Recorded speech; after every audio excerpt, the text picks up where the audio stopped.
নাম মাত্র ট্যাক্স সরকারি খাতায় জমা হবে। ট্যাক্স কালেক্টরকে সংসার চালানোর জন্য অল্প বিস্তর টাকা তার পকেটে ঢুকিয়ে দেবেন। দেব ব্রেন ওয়াশ করবেন এমন ভাবে যাতে সেই টাকা দিয়ে সে আবার পর্দার বুকিং দেয়।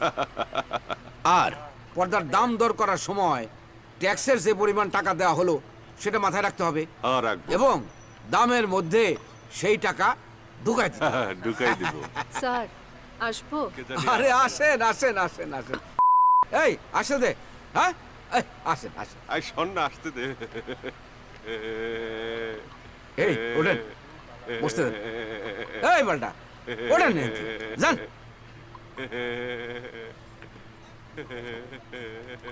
বসেন বসেন। Thank you sir.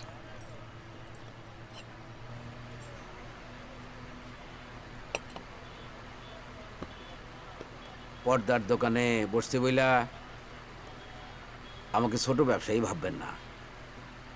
এরকম 5টা শোরুম আছে আমার, 2টা রেস্টুরেন্ট, আর আমার মেইন ব্যবসা হলো দালালি। আমার এক সম্বন্ধী পদস্থ কর্মকর্তা, তার নামটা হইল গিয়া না থাক।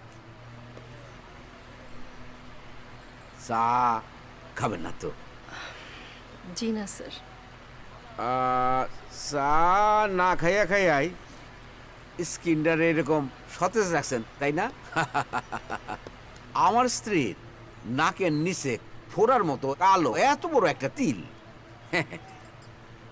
এই কারণে তিল ছাড়া মেয়ে আমার খুব পছন্দ।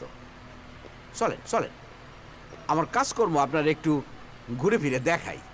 স্যার আমার কাজের ব্যাপারে একটু। আমি তো কাজের কথাই বলতেছি, আকাশের কথা তো বলি নাই।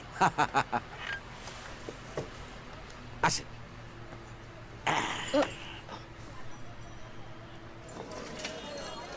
এই ড্রাইভার, গাড়ি স্টার্ট দে, এসি চালাই দে। স্যার তেল নাই স্যার। এই হারামজাদা, তেল নাই মানে? তেল কি কিনছিলেন আপনি? তোর যে কালকে 500 টাকা দিলাম তেল কিনানোর লেগে, সেই টাকা দিয়ে কি করছ? কয়েক জায়গায় আপনি যে ঘুরছেন সেটা কি আপনার মনে আছে? চাপ! একদম চুপ। চলেন আমরা রিক্সায় ওই শোরুমে যাই। রিক্সায় চড়তে বসে আমার খারাপ লাগে না, চলেন। এই তুই তেল বইরা ওই শোরুমে আয়। আস। তেল ভরতে কয় টাকা দিছেন?